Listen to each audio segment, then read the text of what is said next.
বিরাট এক জায়গা নিয়ে সম্পূর্ণ গাঙ্গুলি পাড়া, শুনলে সবাই আনন্দ লাভ করবেন। আজও চাঁদপুর শহরে গাঙ্গুলি পাড়া বিদ্যমান, এই নামটি আজও মুছে যায়নি।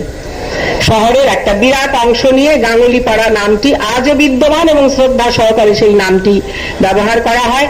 শ্রী শ্রী মায়ের অক্লান্ত শ্রমে এবং সুতীব্র বুদ্ধির সাহায্যে চাঁদপুরের শ্রী শ্রী বাবামণির পূর্বাশ্রমের যেই ঘরটিতে শ্রী শ্রী বাবামণি পবিত্র মানব দেহ গ্রহণ করেছিলেন সেই জায়গাটুকু উদ্ধার করা গেছে। তার সঙ্গে লাগোয়া যে রেলের জমি, রেলের লাইন বসেছিল শ্রী শ্রী বাবামণির ঠাকুরদাদার জমির উপরে, সেই রেলের জমিটাও পাওয়া যাবে বলে রেল বিভাগ আশ্রম কর্তৃপক্ষকে আশ্বাস দিয়েছেন। এবং সামনে দিয়ে বেরোবার যে জমিটা এবং তার সংলগ্ন একটি বাড়ি, সেইটি রোকেয়া বেগম নামে একজন মুসলমান ভদ্রমহিলা।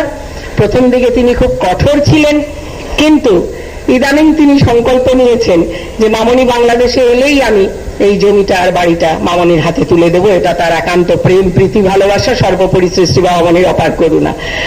তাকে খুব কঠোর বলে সবাই জানে।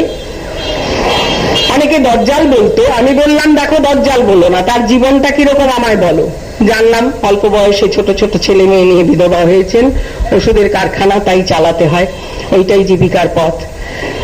আমি এইটাই বুঝতে পারলাম যে কঠোর না হলে তার পক্ষে তো ছেলে মেয়েদের বাঁচিয়ে রাখা, নিজেকে বাঁচিয়ে রাখা অসম্ভব হবে। সেই জন্য তিনি কঠোর হতে বাধ্য হন। আমার অনুমানটা সত্য হলো। আমি এমন অনুমান করতে পারলাম, তার কারণ শ্রী শ্রী বাবামণি, শ্রী শ্রী মা, শ্রী শ্রী ভাইরাকে সর্বদা দেখেছি অন্যের কাজের সঠিক বিশ্লেষণ করতে। আমার সেই অনুমানটা সঠিক দাঁড়ালো। তার অন্তরটা কিন্তু সুন্দর। তিনি আজ পর্যন্ত মামনিকে দেখেননি, চাক্ষুষ দেখা সাক্ষাৎ হয়নি আমাদের। তৎসত্ত্বেও তিনি ভক্তদের বলেছেন মামনি যেই মুহূর্তে আসবেন আমি এই জমি বাড়ি মামনির হাতে তুলে দেব, এমনকি মামনি যদি বলেন তো আমি বিনামূল্যে তুলে দেব, এ কথা পর্যন্ত বলেছেন। আমরা বিনামূল্যে নিতে চাই না, আমরা ন্যায্য মূল্য দিয়ে নেবার চেষ্টা করব।